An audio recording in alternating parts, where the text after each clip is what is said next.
Hello, hello, hello, hello, hello, hello mga kananay! Ngayon naman ay samahan nyo kong gumawa ng bosam. Isa nga itong Korean dish na ang ibig sabihin sa English ay sliced boiled pork belly. Kapag nga namimiss ko ang bansang Korea, ang ginagawa ko ay nagluluto ako ng mga paborito kong pagkain na nakakain ko doon. Katulad na lamang nitong bosam. May similarity din to sa sanggupsal, kaso nga lang ang diferensya ay pinapakuluan siya. At habang pinapakuluan nga natin yung ating pork belly, ay gagawa naman tayo ng side dish na kimchi radish. At sa unang pagpapakulo nga pala ay tinapon ko muna yung mga lumulutang na dumi nito at hinugasang mabuti. Katulad din ng sanggupsal, ang gagamitin natin ditong karne ay itong pork belly o liempo. Ang kaibahan lang ay papakulaan natin itong bosam while naman yung sanggupsal ay ginigrill. At para naman doon sa side dish natin na radish o labanos ay hiniwa-hiwa lamang natin to ng mahahaba na maninipis. At papakita ko po sa inyo to mamaya.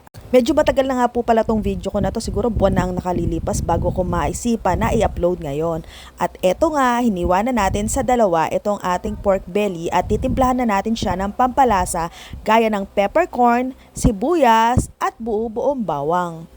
Sumunod naman ay naglagay din tayo nitong asin at dahon ng laurel. Sa dahon ng laurel, depende kung ilan ang gusto mo. Sa akin kasi ayoko masyadong malasa yung dahon ng laurel. Ang gusto ko lang ay mawala yung lansa. At ito, naglagay din tayo ng mga onion leeks. At iyan, haluin lang natin at pakuluan. At takpan din natin para mabilis naman pakuluan. At yan, ang kumukulo ng ang ating karne ay lalagyan natin siya ng kalahating kutsaritang kape. Yes, tama po ang narinig nyo. Nilalagyan po siya ng kape. Pero wag po kayo mag-alala kasi hindi naman siya lalasa doon. Although kahit lumasa man siya, pero may ibang linamnam at sarap na may bibigay to dito sa ating lulutuin. At kung napansin nyo, after kong ilagay yung kape ay naglagay din tayo ng doenjang paste. Kung familiar po kayo sa mga Korean dish ay madalas nyo makikita to sa mga niluluto nila. At kung hindi naman po ay pwede nyo po siyang mabili sa mga Korean store o sa mga grocery at supermarket, available na po sila. At ito na po ang ating hinihiwa-hiwang mga labanos at ito ang gagawin nating radish kimchi. Ganyan po yung slices niya. Bali, ang gagawin natin ay huhugasan lang natin siya at ibababad muna natin siya saglit sa asin para magbawas ng tubig at pipigaan natin. Pagkatapos naman pigaan at mabawasan ng tubig o matanggalan ng tubig ay titimplahan na natin siya. At ito po ang mga timpla or ingredients dito para sa ating radish kimchi. At katulad nga sa sanggupsal, so instead na ang gagamitin natin ay lettuce, ang gagamitin naman natin itong mga pechay bagyo. Ito ang magsisilbing wrapper para sa ating karne. At ang ginawa lang natin na hinugasan nating mabuti at binabad ko siya sa tubig na may asin para mabawasan din ang kanyang tubig. At yan na mga mami, ito na ang ating finished product. Ito yung ating pork belly na pagkatapos mapakuluan ng ilang oras at mapalambutan ay tinanggal lamang natin yung balat niya at hiniwa-hiwa natin siya na paganto.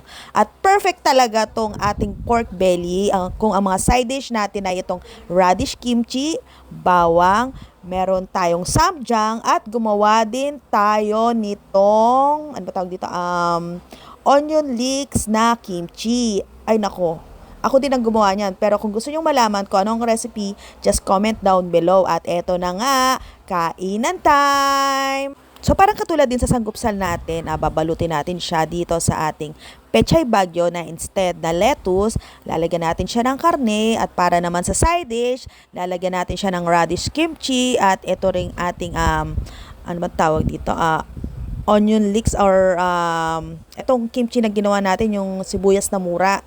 At ito ring bawang, babalutin at isusumpak na paganto. Ayan no. Kung mahilig ka talaga sa mga lutong Korean, why don't you try itong klase na to, itong bosam. At sigurado ako, magugustuhan mo rin kasi ay nako, 200/10 ang rate nito sa akin at talagang Diyos ko, approve na approve talaga. So ito na nga, kain na tayo.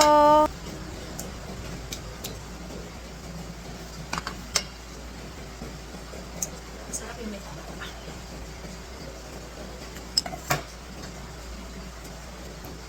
Denja. Yung bawang. Pinuha natin yung radish.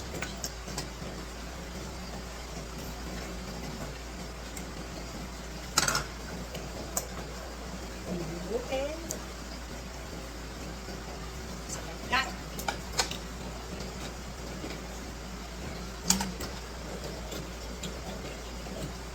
So ano pang hinihintay mo? Gawin mo na dyan sa bahay mo at sigurado akong magugustuhan mo. Yun lang! Maraming salamat sa inyong panonood. Hanggang sa susunod na food trip. Paalam!